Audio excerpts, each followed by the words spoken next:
we've ended up in a world that's very Orwellian. It's very 1984.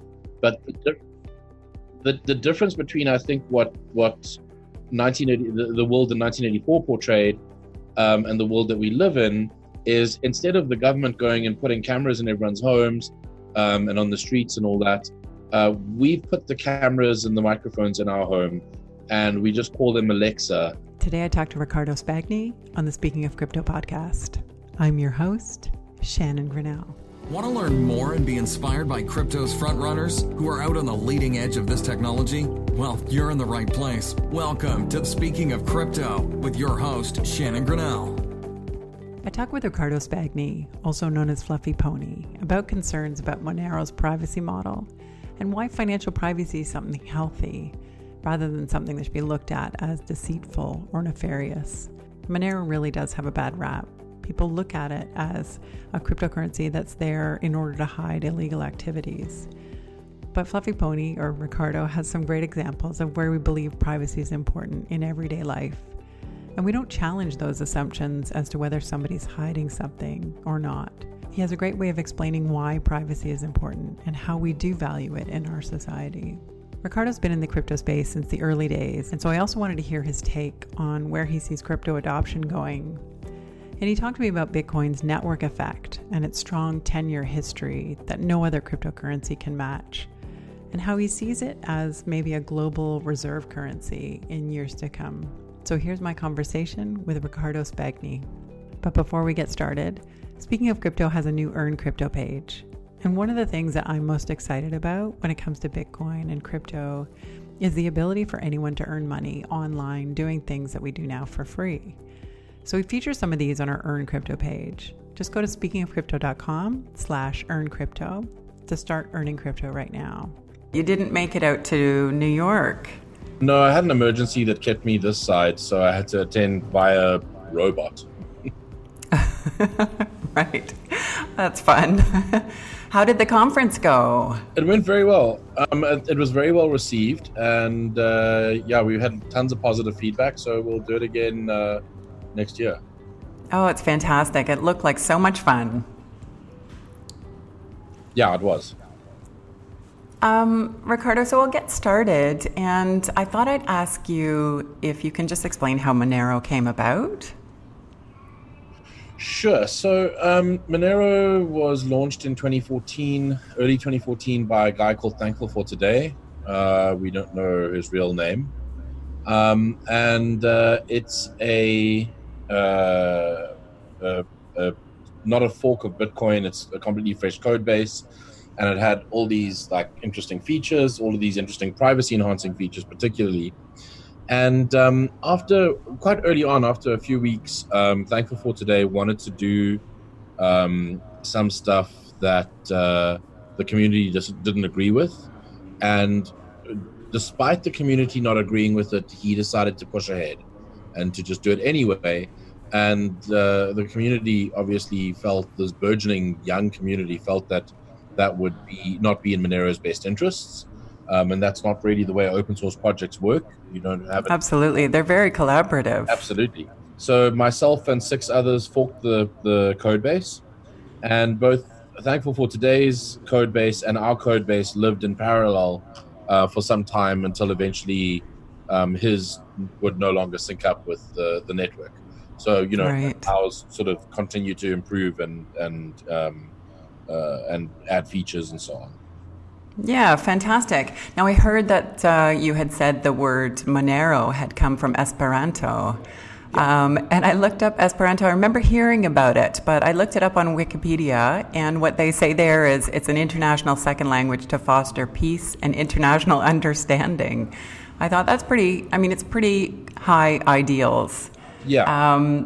Have you ever looked into Esperanto yourself? Yes, so there's some overlap with the Esperanto community, because Esperanto is a made-up language, so it's not a naturally occurring language.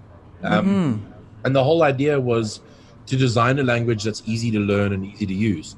And it's kind of unique in the sense that it's made up, because the only other made-up languages that anyone really speaks is like Klingon from Star Trek. That's awesome, for sure. It's a great one. Do you Yeah, know any Klingon? not at all, unfortunately. No. Otherwise, we could I, have conducted this interview in Klingon. yeah, really. And at any rate, so yeah, Esperanto is really interesting because of it has this like also small community of people that is just interested in it as a language. And Monero means coin. So Monero's original name was Monero, which literally means Bitcoin. So after we forked the code base, then we changed it to Monero.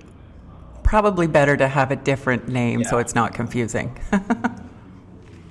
And just speaking about ideals too, I think the people who are drawn to crypto, and at least those who stay despite volatility or bear markets, really come because of its ideals. So I thought I'd ask what ideals that you think draw people to crypto who stay match those that are yours as well. Yeah, I definitely think that there's that ideology is important in this space. It seems to me that there's a large number of participants who are in the space because they want to get rich, and that's fine. I mean, if that's their reason for being here, not a problem. Um, the reality, though, is that a lot of the real progress that gets made in the space uh, isn't by people who are merely here to seek profit. It's by people who have an ideological desire to create something that can change the world. Absolutely. And I don't know if any of the things I've done or worked on will have any major impact in the world. So most of the stuff that I do is just about well, some of it's selfish. I want to have access to self-sovereign currency. I want to have access to financial privacy. And some of it's about what I see in my daily life. I mean, I live in Africa. I see a great deal of poverty. I see people who have the gap between the haves and those that do not have is massive. It's And unbelievable. I've only been to Uganda, very briefly Kenya, but I spent maybe a week in Uganda. And it's quite something to watch, like in the rural parts of the country, where people are walking for hours and hours to get water. Or I was at a place where this woman was sweeping up the floor, and she had almost like a hand broom, what we would kind of have as like a little hand broom. And I thought, why doesn't she have a stick on the broom? And then I realized, oh, the stick is too valuable. They use that for their homes. yeah, So it's a different level of really poverty or disparity, as you're saying. yeah, and I mean, it's not to sort of paint the picture that I'm, some sort of benevolent person who's doing this for the greater good. I'm definitely, You're human. yeah, I'm human, and I enjoy personal success as much as the next person. But being exposed to what I've been exposed to and to what I continue to be exposed to here in South Africa really does it shows you the need for something like this. It shows you the need for currencies that are independent and that can't be abused by governments and by individuals in those governments for their own personal gain. Yeah, absolutely. And why does cryptocurrency, and I guess they don't all do this, but why do cryptocurrencies that are, probably meant for this help to democratize opportunity for people around the world? Yeah, I mean the way they work, or the way they enable that, really is just by being permissionless and by enabling open access to everyone. Right. I mean, there's still a barrier to entry. The barrier to entry right now is definitely technical more than anything else. And it doesn't prevent somebody who is wealthy from buying more than a person who is poor can afford to buy. But what it does prevent is it prevents things like negative interest rates, or your government deciding that what they're going to do is take a haircut out of your bank account. Right. I mean, there's all sorts of things like that.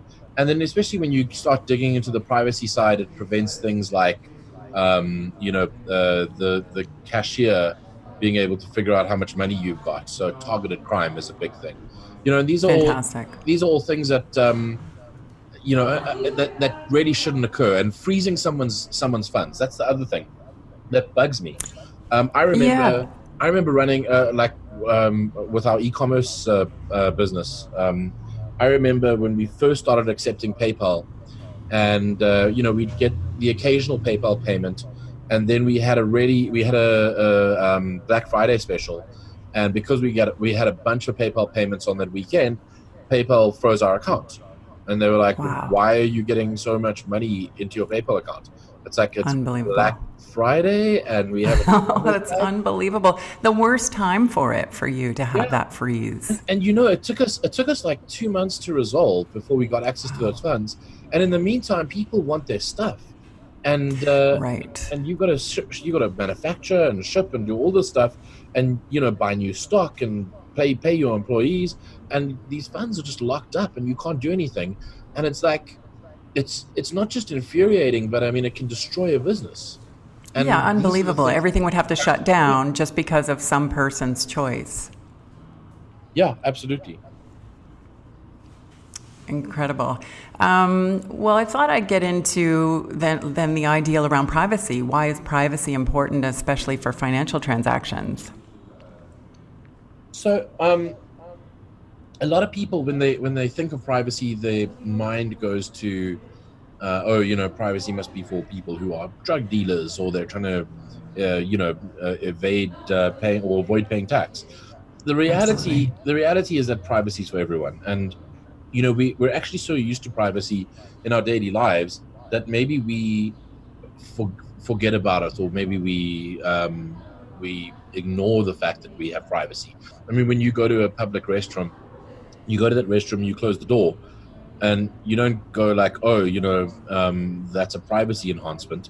It's just natural, Right. So like a tool like Monero is just, or any privacy enhancing tool really, is just about that same thing, being able to close the door when you're doing something private, like using the bathroom that you don't want everyone else. That's a great analogy.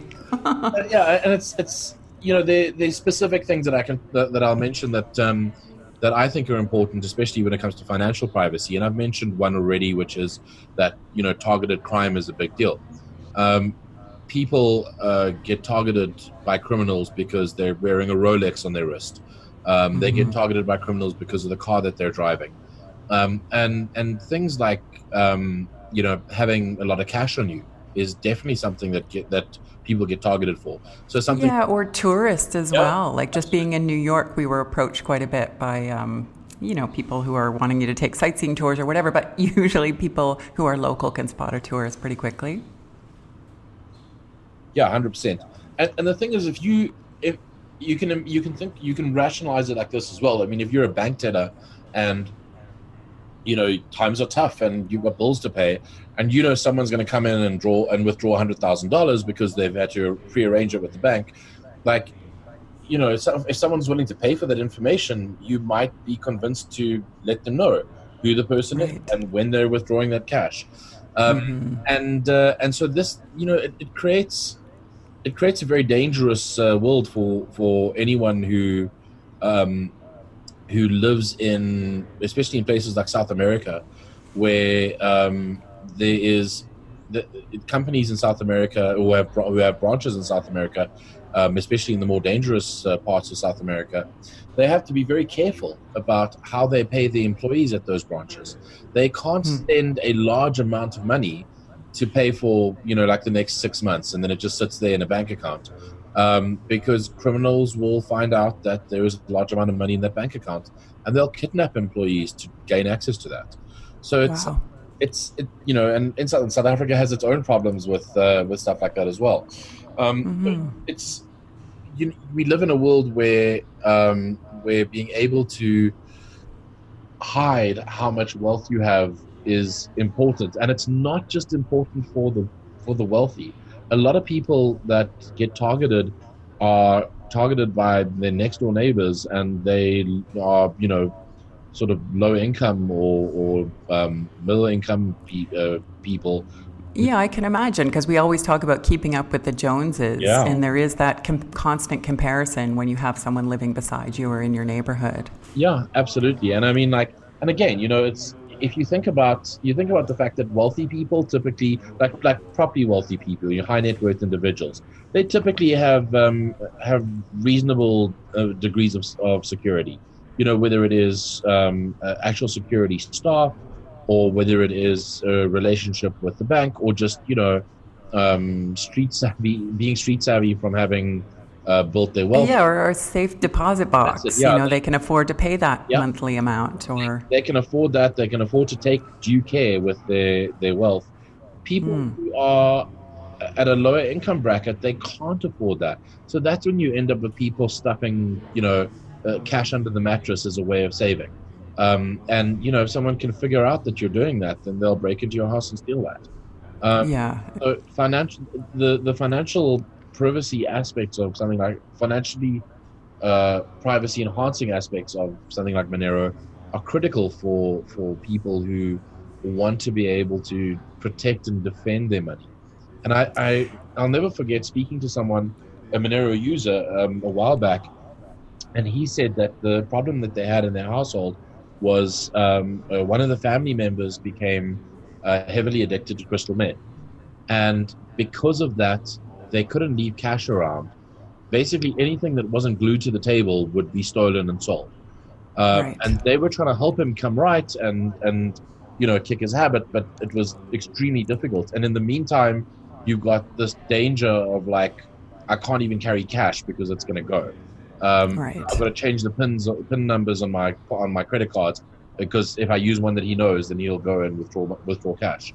So all of this stuff becomes like there are people out there with major need for privacy enhancing financial services. Yeah, absolutely. I mean, you've given a few examples there, which is incredible. And I'm a Monero fan. I think it's a brilliant cryptocurrency. But, some people really believe that the only reason a crypto would have these privacy features is so that bad actors can hide their criminal activities. What do you think of that kind of thinking?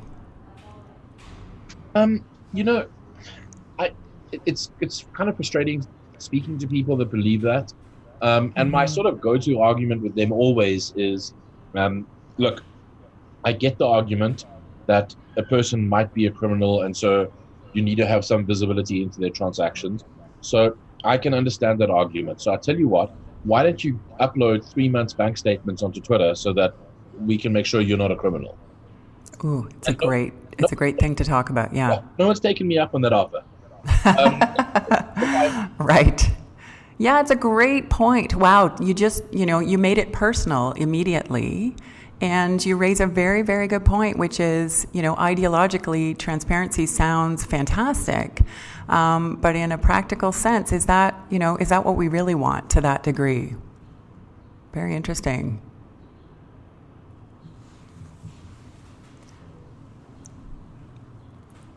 Oh, sorry, I had the mute button on. Yeah, sorry, I lost you there. Yeah, I was just going to say as well that, it's unfortunately, I think that we've also been suckered into some of the Hollywood style thinking where, when they talk about cryptocurrency on TV or in movies, then invariably it's the criminal mastermind. That's Bitcoin. Absolutely. For the assassination of the president. Right. Right. Yeah. No. Yeah, I think it comes from lack of education or lack of really understanding. And so people start to go down those roads. Or it's, the fake news, or people just hearing pieces of what Bitcoin is or what, cryptocurrencies are. Yeah, absolutely. Yeah. And how do you feel about the fact that, most people don't seem to care about protecting their privacy, with all the information we've given away with our, photos and our location and, all of our information, our addresses and phone numbers? How do you feel about the fact that people seem to care less and less? So people sometimes ask me what I think would cause Monero to fail, and this is one of the things this is probably the main thing that I think could cause Monero to fail is apathy amongst people when it comes to retaining and regaining their personal privacy. And it's unfortunate that we've ended up in a world that's very Orwellian. It's very 1984. But Absolutely.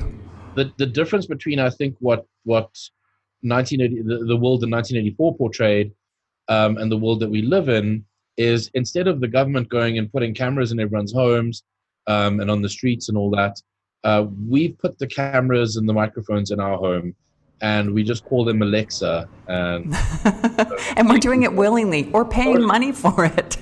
Yeah, it's like, oh, cool, Google gives me free email, so now I will give them access to my life. Seriously.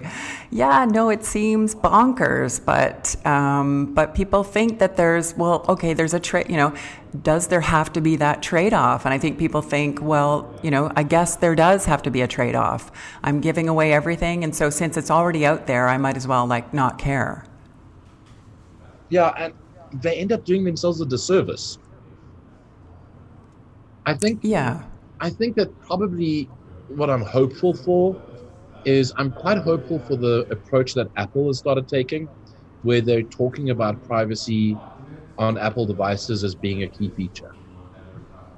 It's fantastic. I mean, that's a huge development. Yeah, and it's hopefully going to help people understand that they've lost privacy and now it's time to take it back. Yeah, I think, and I hope that as people find out that it's possible to interact online digitally and still maintain a degree of privacy, then people will know that they have the choice. So perhaps maybe we'll see more people choosing privacy when they understand that it's available. Yeah, and you raise a good point. I think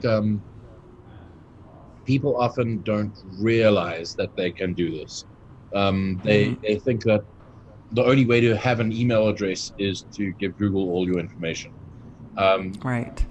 And that's A, not the case, and B, certainly not the best way of doing things. So it's we live in a rapidly changing world, and I'm hopeful that in future people will start to become more cognizant of their privacy as high-profile companies like Apple start pointing to it as being a differentiating factor. Yeah, absolutely. One of the examples that I've heard about even presenting, if we talk about privacy where identification is concerned, presenting your driver's license if you're going to get carded at a bar, and then they get all your information, your home address goes along with proof of age. Yeah. And that can be a scary thing. And I mean, the information it's like one step away from being able to open a bank account in your name. Absolutely. Yeah, it's starting to get a bit bonkers, I'd say. Well, maybe we can move off this, because I thought I would ask you about just a couple other things, because crypto is borderless. Maybe we don't talk about it too much, but maybe it's just obvious. And even though the US dollar is accepted in many countries, or euros are cross borders as well, what do you think about a centralized entity like Facebook or JP Morgan creating their own currency, which is basically the opposite kind of idea? Yeah, it's, on the one hand, it's really interesting because it is going to reach millions of people, hundreds of millions of people in the case of a company like Facebook. Maybe even maybe billions. Yeah. And that is really fascinating. At the same time, they will have to do this in a highly regulated fashion. And what I'm hoping will happen is people will be exposed to cryptocurrencies through something like Facebook, and then they will become interested in it and will want something that's a little bit more, something that gives them more control and more freedom, and then they will start to look at Bitcoin. Yeah, absolutely. I think it would be a great way to go. that may in fact be the way for mass adoption. What do you think? What do you think the way forward is for mass adoption? Or do you see mass adoption ever? Yeah, I mean, sure. Like, so I was sort of a bit at odds with this because on the one hand, I think mass adoption is definitely within our grasp. As things move forward and all of this improves. On the other hand, I don't know if I'm convinced that that we will achieve mass adoption, and instead we'll achieve something like Bitcoin being the global reserve currency, which is not the same thing as mass adoption. A reserve currency is super useful and is forms like the underlying currency for like most of the cross-border economic transactions on the planet. But it's not the same as being used by a bunch of human beings to buy coffee and pay for their cab fare. Interesting. Yeah. Now, why do you see it that way and not sort of for kind of everyday payments? No, I do definitely see the potential for us achieving that. The concern I have is I wonder if we won't end up, or if cryptocurrencies, regardless of what we do, won't end up being beaten by a product like Facebook's currency. Right. For everyday use. And I think that my go-to sort of train of thought or example is Apple Pay and the success that Apple Pay has achieved, and it's because of that deep integration into Apple's ecosystem, and because of Apple's ability to strike deals with large retailers. And I don't know if we're going to, even if we get to a point in the next, say, 5 years where Lightning is like so easy to use and everything's abstracted away and it's just fast and like your grandmother could use it. Even if we get to that point, I don't know if we're going to have the same effect on retailers as something like Apple Pay or Facebook's currency will. Yeah, that's a really interesting point. Apple Pay is so easy because it comes with your phone, but also it seems like it's part of the phone because it's also an Apple product. You don't have to download the app, so it's immediately available. I can see it, it's just so easy as opposed to, the extra steps that it takes to actually pay with cryptocurrency. Yeah, and that's not to say that... just to be clear, it's not to say that there is no hope. I certainly. Oh, that's good. I'm glad you're optimistic too. Yeah, I'm extremely optimistic and hopeful that people will realize the value of using cryptocurrencies in their life as sort of for daily transactions. I'm just always, I'm the eternal pragmatist, and I always wonder if hope is enough, or if we'll just end up in a world that doesn't look too dissimilar to the one we have now, but we just have more access to self-sovereignty. Right. Yeah, it's I think it's a huge question. Where are we heading, and will people be more interested in creating their own self-sovereignty by choosing the currency that they want? Maybe we can talk about something positive, and what do you think the pros are of Bitcoin, and maybe you can tell me some pros of Monero. Sure. So I think that Bitcoin's biggest advantage is that it has a network effect that no other currency has.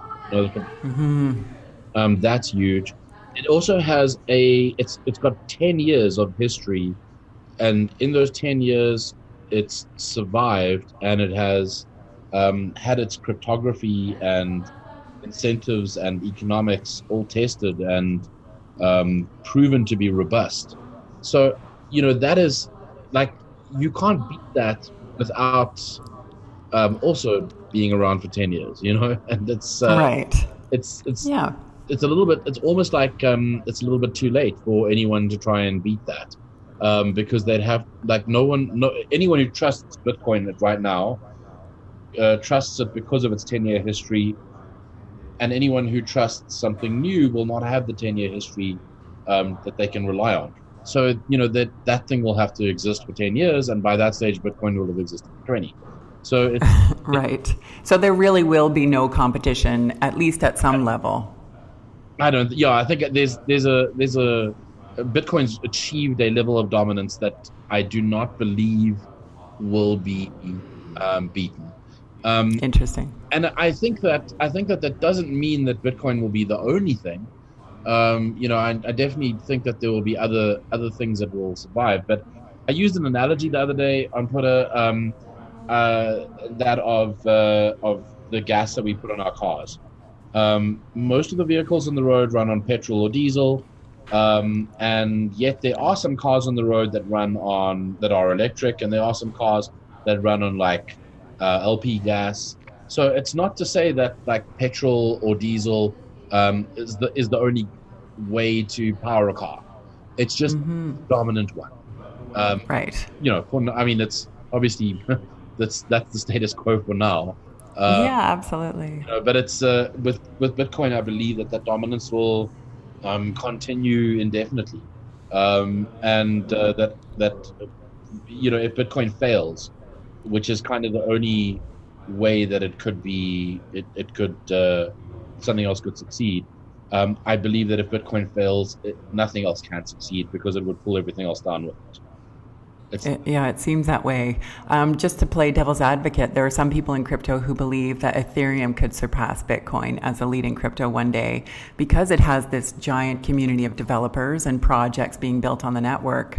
Do you think that the community can give a currency its value, or does it contribute? It definitely it contributes in a way. It's just that it's... for a currency to have success, I'm not convinced that you can truly achieve mass adoption or success on any great scale by going bottom up. And bottom up would be, individuals all demanding it and saying that we're going to use it, because then basically just becomes like this thing that you use to, between people. But what you need to go top down. So you need companies to want it. You need companies, and especially like large multinational corporations. You need them to find it desirable. You need governments to find it desirable, and then they will be able to have like a trickle down effect. They'll be the ones going, "Hey, employees, we'd like to pay you in Bitcoin." Is that because, okay, so is it because of, sort of the power that they hold because they're influencing many people, like large companies or governments? Yeah. Is that why? Yeah. And so they're far more influential than even a large collection of people, group of developers. Right. Yeah, no, it's a really valid point. Absolutely. You've also talked about those in the Ethereum camp as trying to boil the ocean. I thought I'd ask you to explain that analogy as you relate to what the Ethereum teams are doing. Sure. So it's, the boil the ocean analogy is more around the Ethereum itself rather than things that are being built on top of Ethereum. And it's, Ethereum's boil the ocean strategy is basically it must be able to do everything. And so then you can build, you can build Zcash on Ethereum, you can build Monero on Ethereum, because Ethereum can do everything. And what I've realized over time is that it's true. Ethereum can do everything, but it just can't do everything. It can't do all of those individual things particularly well. So if you build like Monero on Ethereum, it's got, which you can do. You can build Monero as a smart contract. It's got very limited utility. There's there's aspects of Monero of Ethereum rather, that would limit the ability for you to create large ring signatures, for example. It's like, if you're not focused, and then you go and build on this thing that can do everything, then you end up with this like very defocused, fluffy, watered down version of the focus thing. And maybe it's it's more mediocre. Yeah, and everything becomes more mediocre. The performance becomes mediocre. The scaling becomes mediocre. Everything becomes mediocre because it's just like it's too defocused, and you can't build everything on it. It's just not feasible. You end up with a bunch of subpar products that eventually end up getting beaten by highly focused products that aren't forced into the limitations of this boil the ocean pattern. Yeah, very interesting. Maybe then it might be a good time to talk about what you're doing at Tari Labs. Now, I also had asked you what the positives are of Monero, and I don't know if you can intertwine those. Sure. Sure. So things that I find interesting about Monero, things that I like about Monero, is the fact that Monero is not based on Bitcoin's code. So it's a separate code base, and that alone is a nice hedge for things that could potentially go wrong with Bitcoin. Not things that would cause Bitcoin to fail, but it just presents an alternative. It uses a different elliptic curve, so it uses different cryptography to Bitcoin, which again is an interesting value proposition for those that find that sort of thing interesting. And then, of course, Monero's biggest pro is that it is the most widely used privacy-enhancing cryptocurrency. And the thing with privacy is that, or privacy-enhancing systems, is that they enhance your privacy by helping you get lost in the crowd. And if the crowd is only like 10 people, well, you're not going to get lost in it that easily. It'll be easy to pick you out. But if the crowd is 10,000 people or 100,000 people, now we're talking. Now it's easier to get lost in it. And that's really Monero's biggest advantage over other privacy enhancing systems, is just the number of people that follow it and play with it. Fantastic. Yeah, I was listening to a couple of podcasts where you break it down and you explain the 5 different, pillars of privacy. Yeah. One on the Wrecked podcast, and I think on Laura Shin's, was it Unchained? Yes. Yeah. So those are great references if anyone wants to go a little bit deeper into the privacy aspects, because you give some great detail and it's fascinating. Thanks. And then you're building Tari on top? Yes. So Tari is being built as a merge mine sidechain with Monero, and the reason is because obviously, like, my involvement with Tari is makes me want to build it on top of Monero, but it's also because there's a lot of overlap, and there's a lot of things that Tari is doing that will benefit the Monero ecosystem and sort of push back down. The Monero's never really had any heavy hitters in its corner, and it's largely been an underdog. So Tari is, I think, it's a well-funded project that is a heavy hitter, and to have that in Monero's corner is obviously advantageous as well to Monero and to the ecosystem as a whole. And what Tari actually is it's a decentralized assets protocol. So it's a protocol designed for digital assets. And so natively digital assets are things like in-game tokens, in-game assets, non-fungible tokens, loyalty points, tickets, pretty much anything that exists or can exist in a purely digital form. I think this is really, really huge, but I wonder if you could explain for anyone who doesn't know yet what a non-fungible token is. Sure. So a non-fungible token is something that is provably unique or provably scarce. So an example of a non-fungible token or probably the one that is easiest for people to understand, is to take a look at something like baseball cards, where they could create these cards that have a picture of a baseball player and then some stats about the baseball player. And then you go get these packs, and there's a few random cards in the pack, and the whole aim is to collect them all. And obviously there are so many baseball teams and players that collecting them all is kind of hard, and you have to spend a bunch of money. And then what happens is some of those players, they produce less cards or they'll print less cards than others.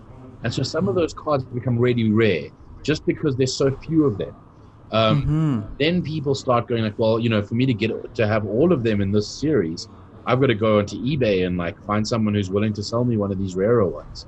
And then over time, of course, like cards go missing and burn up in a fire, and the number of cards that exists of that particular card, it becomes even less. And so that's why old baseball cards that are from a particularly rare series or a particularly rare player, those baseball cards will be worth a ridiculous amount of money.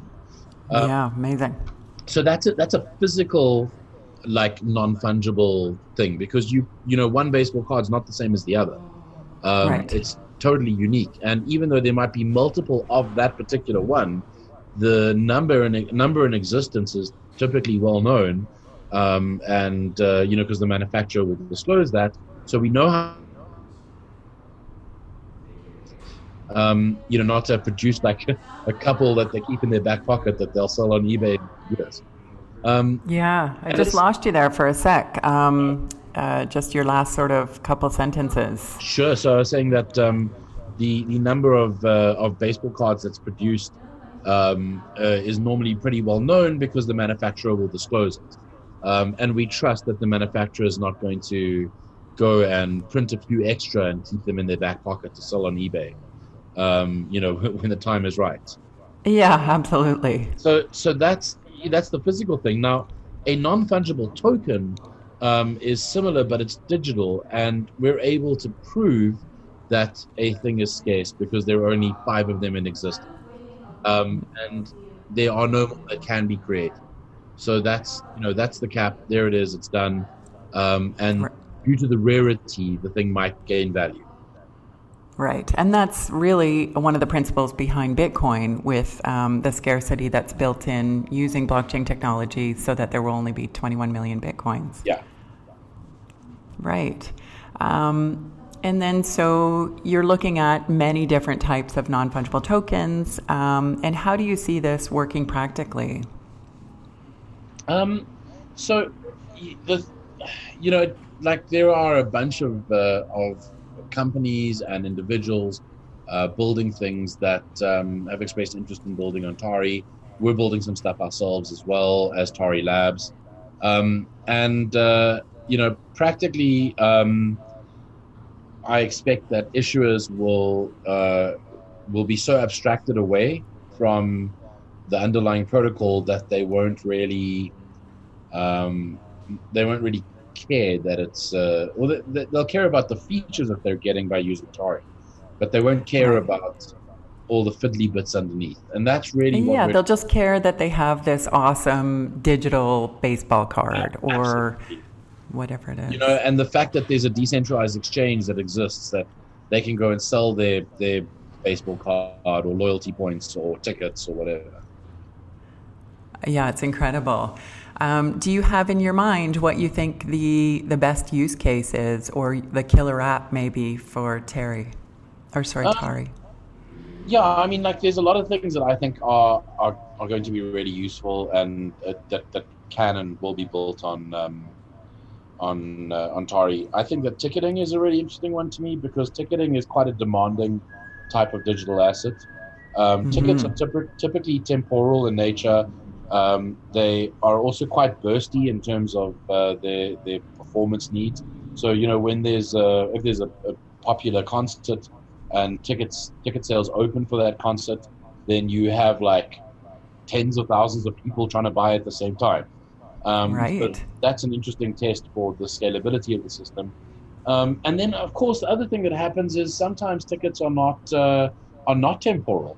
If you went to the last Michael Jackson concert, like you're going to keep your ticket stub. So the same goes for digital tickets. If you went to go see a show and you love the band and you're massive fans of them, you're going to want to keep your digital ticket stub forever. As a memory of that. So it's a tickets are a really interesting forcing function for making sure that the protocol itself is able to handle all the functionality and scale that people will need.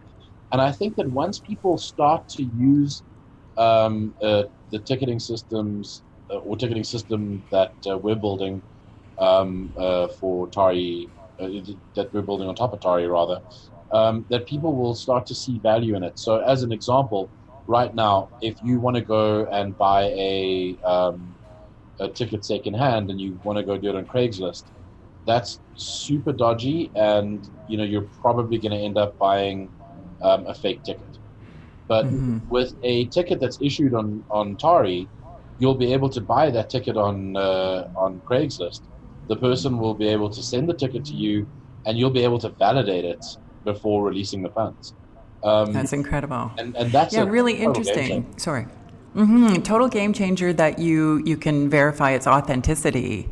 I think the other huge piece is that it's opening up the market, globally. If you have these decentralized, it's based on a decentralized exchange, and so what would that mean for tickets for an online event potentially? Yeah, absolutely. And there's other things that can be done. As an example, when you have something like this, I've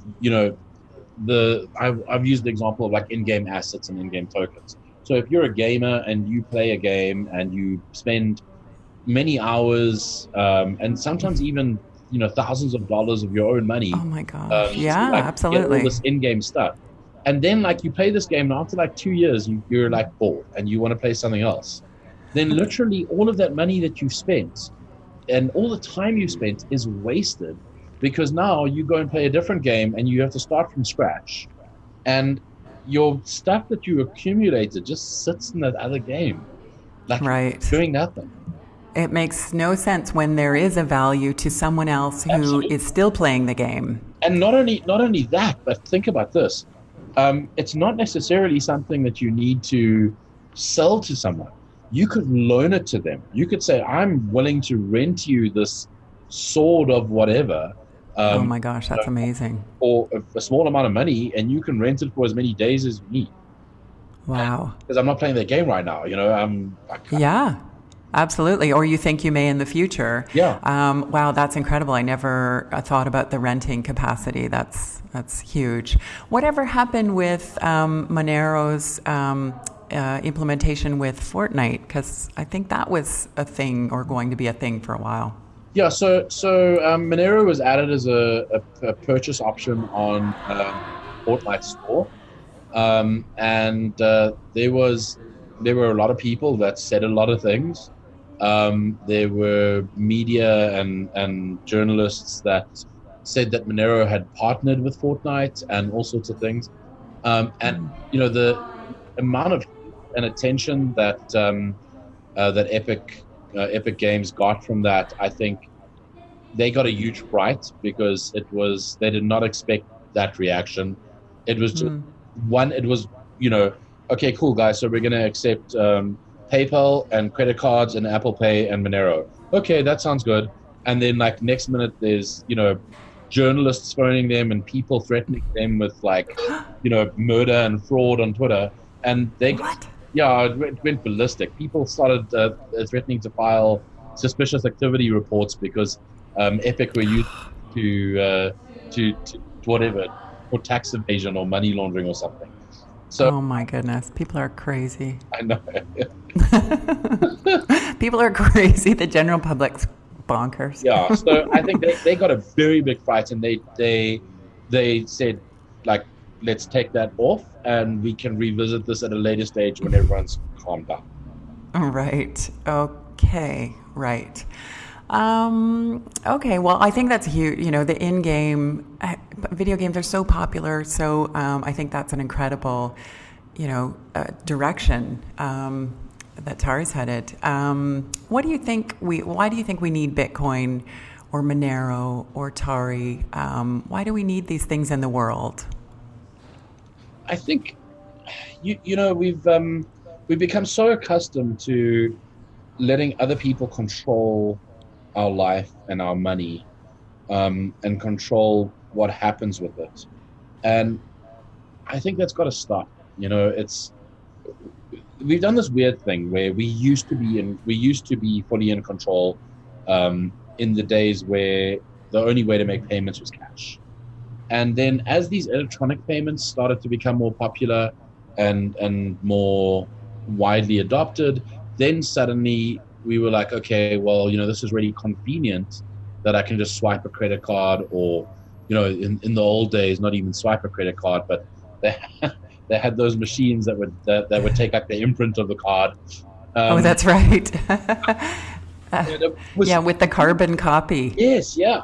And then they give you the little carbon copy as like, this is your proof of payment. And then they right. send that off to your bank to like say that, this is definitely a transaction. and it's just the signature. Yes, yeah. So, that's totally fine. No one's ever faked this. No. And then like as we got more convenience, we sacrificed privacy and we sacrificed self-sovereignty. And I think it's time to take that back. It's time to stop being at the behest of companies and other corporations and other governments and so on. The tipping point for me has been learning about stuff like that we've really discovered recently, thanks to things like GDPR. When you use PayPal in Europe and you make a payment in Europe using PayPal, your data goes to 600 companies and organizations. What? Yep. So that means that's unbelievable. It is, and it's one thing for you to go like, okay, look, I trust PayPal. I'm sure they're not going to go and like they're not going to get hacked, and they're not going to sell they're not going to give someone access to my data that they shouldn't. And that might be a rational thing to say. Mm-hmm. But you cannot trust that those 600 companies are all going to take the same care with your data, are all not going to get hacked, are all going to be okay in the long run, and are not going to sell your data on to the highest bidder. You can't accept that. You can't believe that. And so basically we've just been suckered into this world where we are the product, and yet we're still paying for things. Yeah, absolutely. And like we talked about earlier, I think it's also about people understanding that there is an alternative, and there'll be more and more and more as we go forward with different technology around crypto. Here's another philosophical question. What would a future look like where there's no fiat currency? I don't suspect that governments will ever stop issuing their own currency. Maybe not to their own advantage, I guess, to do that. Right. But at the same time, I think that there definitely is. I mean, I had an interesting discussion or debate with an economist a while back, and he was trying to explain to me that the interest rate that the government calculates and decides on an annual basis is something that's very carefully thought through, and they're very careful about using that interest rate to promote growth in the country and so on. And so if that was outside of their control, I don't know. It might be bad for that particular country. And I'm not an economist, so I don't know if that's the case or if that's true. I do know that for the foreseeable future, governments are going to issue cryptocurrency. Issue currency rather. And I don't think that's gonna change. I do see a future potentially where there is not a lot of government issued currency out there, where there is a significantly higher amount of cryptocurrency, where cryptocurrencies are the dominant thing, the dominant way to pay, to save, to store wealth, and that's definitely a future that I'm very interested in. And any idea on timelines for even in the majority, do you think? Yeah, I don't know. 10 years? Yeah, 5 years? Given how slow it's taken for us to get to this point, I would mentally be working on a 10-year time frame. Yeah. Okay. And what about a future? What would a future look like if there's no crypto?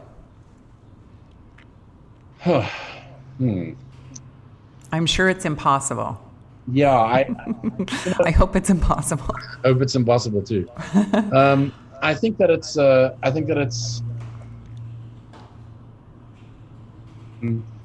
it's almost too big to fail now. And I mean, I can't imagine a scenario that would bring it down apart from all the governments in the world deciding to ban it simultaneously.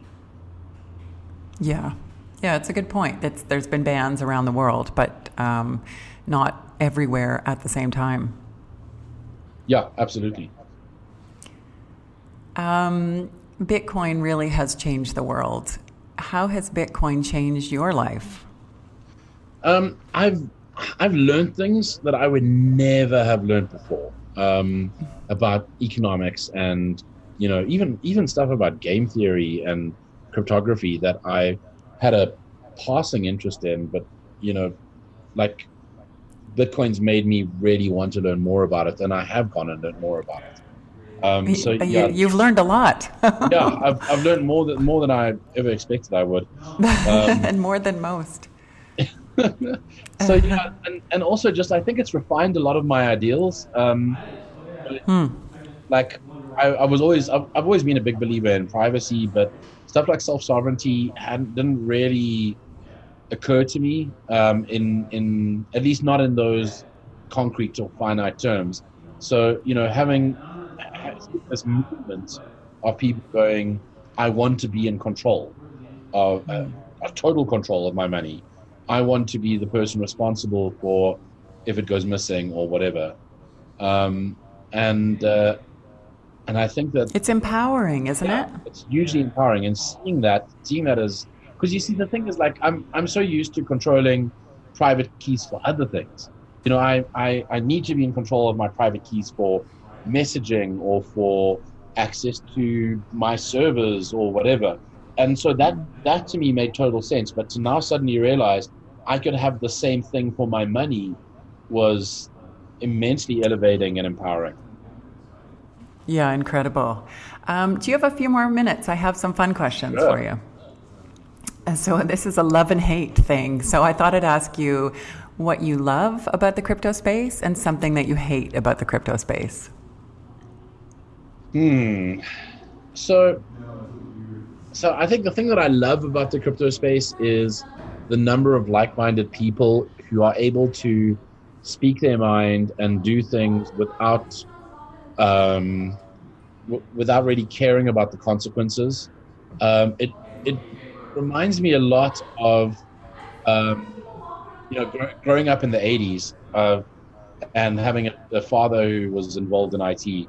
Like, I saw how it was like, oh, you understand computers. Oh, you're some sort of super genius.